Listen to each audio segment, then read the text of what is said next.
You a fool. Now I'm about to sniff this line of mine because, ooh, this vixen is feeling fine, said Brittany in the not so distant past. She was clean at the moment for 2 years now. She came a long way. Now, when she was 16, she ran away from home to be with her 23-year-old boyfriend. Now, little did she know he wanted her to work for him and he put her on a corner.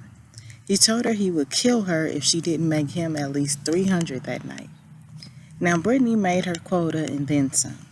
But she felt dirty after the fact and it messed up her whole mind. So, in order to make that quota every night, she would drug up to deal with it. About 14 months went past on that corner and she ended up getting arrested. Now, there was a social worker there and she told her she didn't have to go back to him and that him making her sell her body wasn't love. Now, others have told her the same thing in the past, but it was something about this woman that stood out to her. Now, although she was raised by her mom, Brittany had a closer relationship with her grandma. And she was down to earth, and something about this social worker reminded her of her.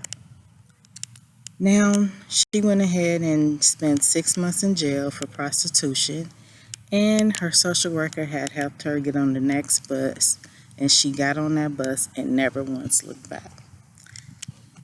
Now, that high, though, was still something she couldn't run from. She tried every drug from ecstasy to cocaine. She didn't care how she took it. If it was a needle up her arm, sniffing up her nose, smoking it, she didn't care, as long as she got her fix. She would wake up in a crack house after a crack house. Now, she was able to go ahead, try to get herself cleaned up, but one thing she did miss about hooking was the sex. So, that became her new addiction to replace the drugs. She was down for whatever, whenever, with whoever. Didn't matter what was going on with her. Now, where she started, though, was robbing the guys, though, that she was hooking up with. She went ahead and had them take her to her room. And once they did their duty and they were asleep, she would sneak in their wallets and get whatever cash they had on her. Now, sometimes, though, she would just have these drawn-out love affairs and get all her bills and everything, card note and everything paid. Now, she knew she would get caught, though, so after a few hits, she'll just hop city to city, state to state. Now, here it is today. Okay, yes, we have it available. I will go ahead and put you down and send you the details. Thank you, sir, for having us as your handy-dandy travel agency, said Brittany, as she booked another crappy vacation for somebody.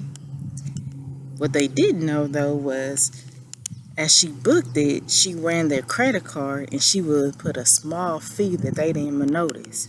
So she was getting over $8,000 into her own account each month. Now, with that, though, she ended up getting into money laundering and other things and just scamming people. Her biggest scam, though, was yet to come. She ended up going into the roommate section and came across the tagline, "Single lady seeking roomie and maybe a gal pal." She knew she had found her latest target in this lonely chick, Olivia, who she is currently roommates with. She could tell from the online ad that she was lonely and probably had a lot of boyfriend baggage. So, she went ahead and did what she had to do to convince Olivia that she was the one she should choose as her roommate. Now, sure enough, Brittany's plan worked. She, of course, had money for her traveling agency ploy, so she put down the deposit, and Olivia didn't know what hit her each and every time. Now, what ended up happening, though, is